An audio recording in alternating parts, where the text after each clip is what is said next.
Troubadour Music presents, direct from Ireland, the Corona's Australian and New Zealand tour, featuring their current platinum-selling album, The Long Way, and appearing in the following cities down under: Friday the 27th of November in Sydney at the Factory, Saturday the 28th of November in Brisbane at the Woolly Mammoth, Monday the 30th of November in Christchurch at the Ducks Live, Wednesday the 2nd of December in Auckland at the King's Arms, Friday the 4th of December in Melbourne at the Corner, and Saturday the 5th of December in Perth at the Metropolis. Tickets on sale now from troubadourmusic.com. See you there. I'm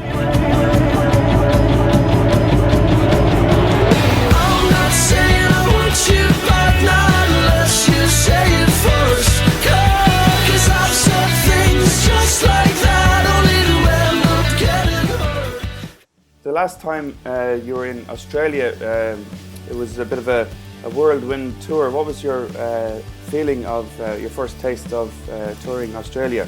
We loved it, to be honest. You know, as you say, it was a busy weekend we had. We played Melbourne, Brisbane, Perth and Sydney all in the one weekend. So it was Thursday, Friday, Saturday, Sunday, a lot of early morning flights and straight to sound check and doing the gig. But to be honest, we had a ball, and after Perth we had a couple of days off at least, so we got to enjoy the sun there, you know. But we couldn't believe the reaction and the crowds we had, you know. Like in Sydney, for example, we had 1,000 people that came down to see us, and that was just incredible. We weren't really expecting that at all, you know. And it's your first time coming to New Zealand, Danny? Yeah, well, I was actually there myself in my early 20s. I went over with an ex-girlfriend of mine, and we were just sort of travelling around. Yeah. And I had a great time, but no music on that visit. Would you have a feeling of being proud to be Irish living away from home? Absolutely. I think you get a sense of it, like especially the majority, obviously, of people that would be coming to our gigs would be, as you say, expats, and like I think they have that, as you say, that bit of pride when you're away from home, and we get it too, even in London, even though we're not as far away as in Australia and New Zealand, but you know, just missing little things. And you know, if there's an Irish band in town in London, we'd always make more of an effort to go see them, like, you know, ourselves, mind our own shows, just, you know, and get a bit of a taste of home, you know. So yeah, no, we're really, really excited about getting back over. And I think even, like, to a certain extent, it's funny, we found some people come to the shows who'd be like, yeah, no, I wasn't really a huge fan of his back in Ireland, like, but, you know, you came all the way over to see us, so fair play, like, we said we'd come down, and we loved it, like, you know. So it's good to you know, to spread the wings that way and get out and, you know, spread the word about the band. The Irish people, they bring along their Aussie mates or the New Zealanders, and you know, and the word spreads that way. So I think, as I say, we're really looking forward to this time to build on the last tour, you know, which was nearly a year and a half ago now. Awesome. What's been the reaction to the new album, The Long Way, Danny? It's been brilliant, you know. To be honest, you never really know when you finish an album. Well, I mean, we were very proud of it, and we felt it was our best album yet, but you never really know. To a certain extent, you're in the lap of the gods, really, and thankfully people took to it straight away, and the reaction we've been getting is amazing. And you know, the singles that we're releasing here at home have gotten the most airplay that we've ever had, you know, and we're starting to get things moving in the UK as well, and getting little bits of radio play over there, and doing more tours, and so there's plans to, you know, go to Europe as well as Australia and New Zealand. So it's going really well, and we're excited about, you know, getting and touring it and promoting it, you know. So yeah, thankfully so far so good. It's getting a great reaction. There's some great songs on the album, and really a good litmus test for any song is that if you can kind of replicate it acoustically and it stacks up, then it's a sign of a good song. And I like your acoustic jam there on Just Like That down in Dingle. And would you say that's the case with this song? Yeah, I mean, we always find that very important as well. Yeah, I mean, we would always try and be able to do the song and make sure, as you say, the song sounds good with literally just me and a guitar, like, you know. Sure. And if you can get it to a certain stage where that sounds good, you know that there's a song there at the core of it. And I think I know some place that we can go, though we're so unsure.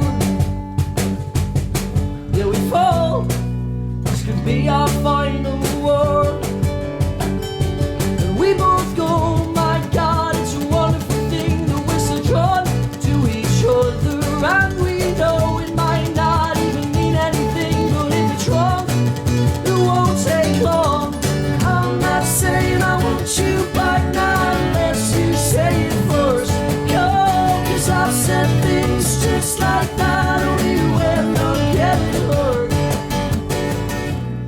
And similar to, you had a little jam there with Hudson Taylor on What I Love, and I kind of got there's a little Fleet Foxes vibe with all your voices working together. That was awesome. That's right. Yeah. No, the Hudson Taylor lads are brilliant. You know, they're so musical and they just pick up harmonies. We were just messing with that backstage, and they were saying they really liked that song, and they started singing along. And I said, "Here, get the phone. You need to record this, like, you know, because they're so good, like, you know." We've done a lot of acoustic stuff over the years between different radio stations, and and we always try and make an effort, and I do think it's very important, and it definitely has played a part in our success, and people say to us here in Ireland, "Oh, I heard your acoustic version of Lakes Upon Train," or "I heard an acoustic version of someone else's Hands," and that's when I really got into it, like, you know. Take a bow, think you work this one out. Does it get easier? Does it get easier with every fight and fault you found? I still dream, I've waited years, that's just me. I wouldn't change it, I couldn't change it. My envy tries and tries and tries.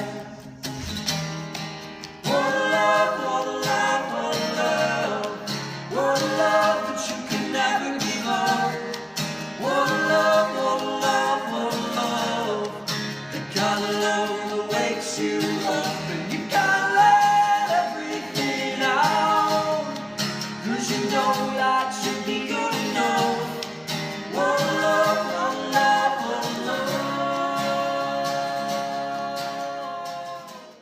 love. Is there a special place in your heart for Dingle?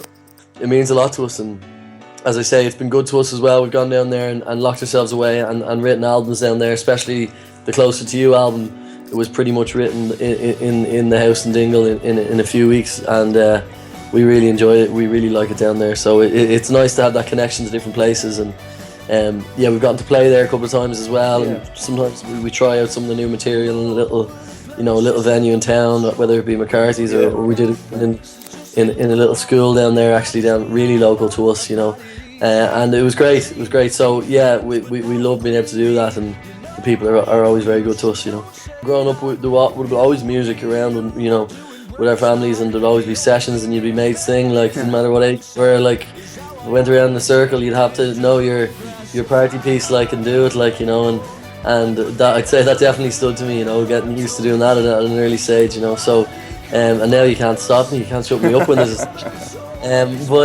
so it's great. I suppose I was very lucky that I had that. I suppose I didn't really appreciate it because it was just normal to me, and it was just the way it was, and there'd be just, there'd be music on, there'd be sing songs, and that was, as I say, it was just normal for me, and I suppose only when I grew up a little bit and started going to college and stuff, and I realised that it was actually special, like the way we would have that, and get to sing at sessions and see amazing other musicians, like, and even just growing up in the house, someone would call the house phone and, "How you doing, Danny? It's Paul Brady here," like, and at the time I'd be just like, "All right, how are you, Paul? What's the crack?" And now, like, I became a massive Paul Brady fan then over the years, and now, like, I'd be starstruck if I saw him, like, so it's funny, as a kid I probably didn't appreciate it as much, but so little things like that. I've been very lucky, I suppose, to have grown up around music, Absolutely, it's in the DNA, my friend. Nice one, Danny, you're a gentleman. Thank you. Cheers, Anand. Good to talk to you, man. Likewise, have a good night.